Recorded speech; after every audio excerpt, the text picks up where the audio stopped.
All right, everybody. Enrique Zoltano here. I've got to go to work here soon. Um, but I got up and I started watching this video, and I had a desire to make a video and just start blabbing away on random things on science, random thoughts on science. So, one day, far back yonder, I was um, I was reading this science book, and the science book was explaining scientific law and scientific theory and hypothesis and all that stuff. And it was defining these terms, right, as textbook do. And it fascinated me on what it said on what a scientific law is, right? And I'm gonna mess this up. I tried to look it up just now, but I wasn't seeing what they were saying in the textbook that I was reading. But what it basically said was scientific law is that an observation or a prediction will follow um, mathematical reasoning. Um, Yada, yada, yada, right? Um, but what they stressed, though, they were like, look at this law, um, and realize that scientific laws in the past have been proven wrong, and there's new laws. And what they say is happening is that um, these are math. The math, it represents something in the real world. And what the scientist is doing is recording what they think they see, right? And those mathematical predictions are going to be right every time. But someone else may come along and see something different.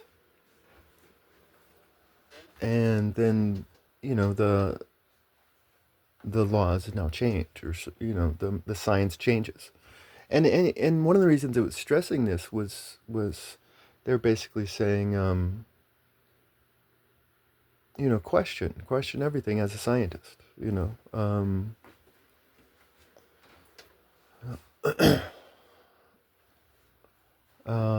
So yeah, no, but but to me this was like fascinating because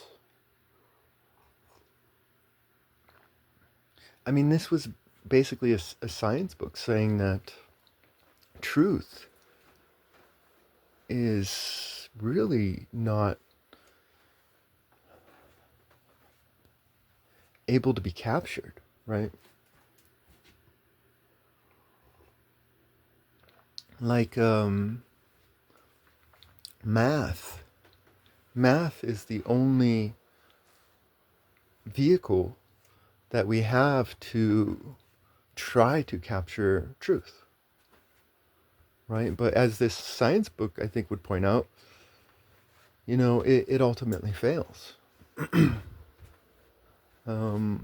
Because what we think we see might not actually be what is.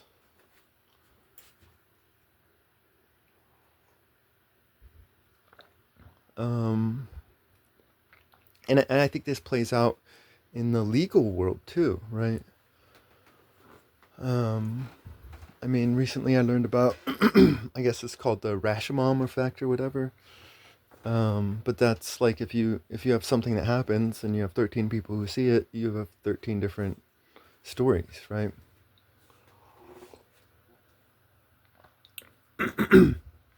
But this also, like for me, I think this also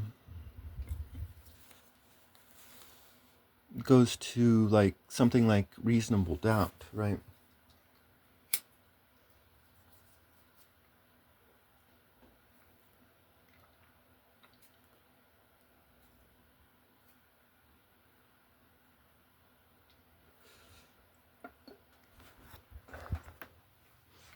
like someone has to be guilty beyond a reasonable doubt, right? And so, what does that mean?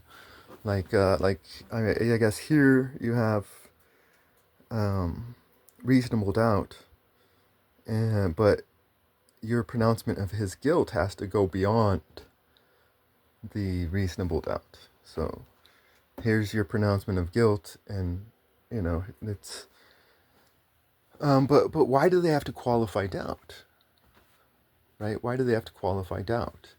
Um, in this instance, we would say that reason is acting like math, right?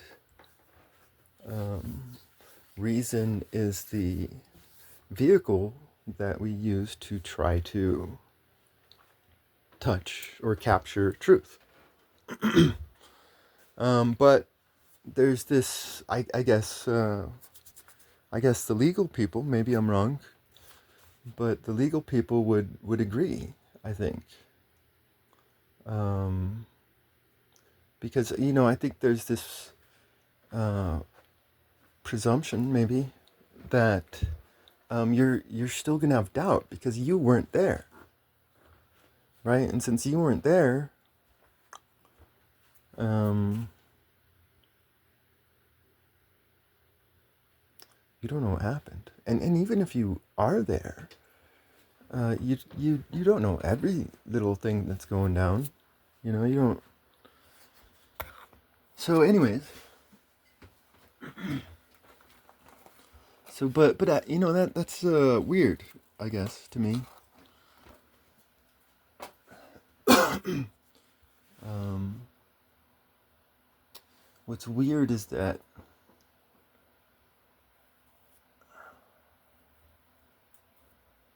like the word truth has this solidity to it.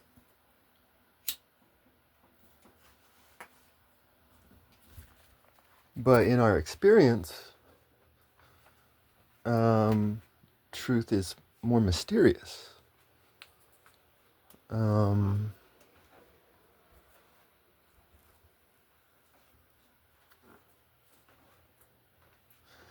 anyways, we'll leave that.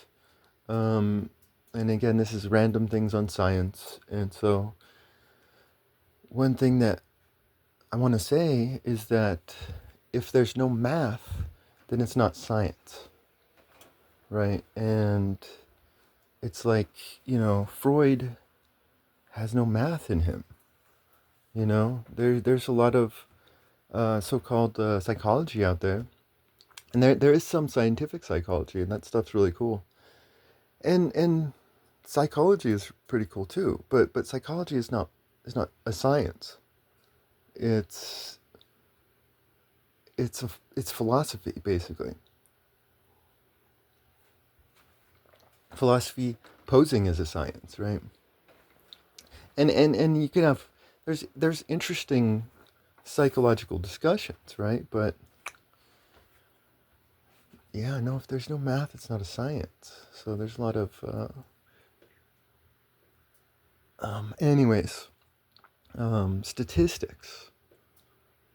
Like if you ask a math question, 1 + 1 is 2. Um,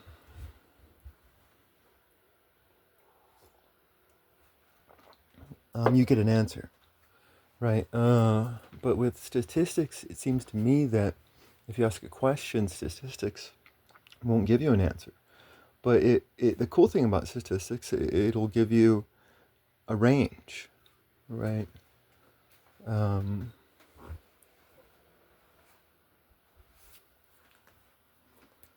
but it's a different type of math. Anyways, the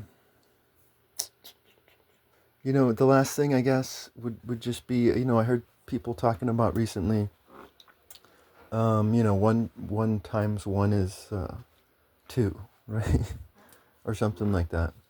Um, and it was just like weird, and to me it just goes back to like kindergarten science, right? If you're learning multiplication for the first time, you learn what multiplication is, right? And what multiplication is that you have one set of one, right? You're not doing anything with numbers like in addition and subtraction. You're turning this into a set, right? So if you have 3 times 4, it's 3 sets of 4, or 4 sets of 3. So one set of 1 would be 1.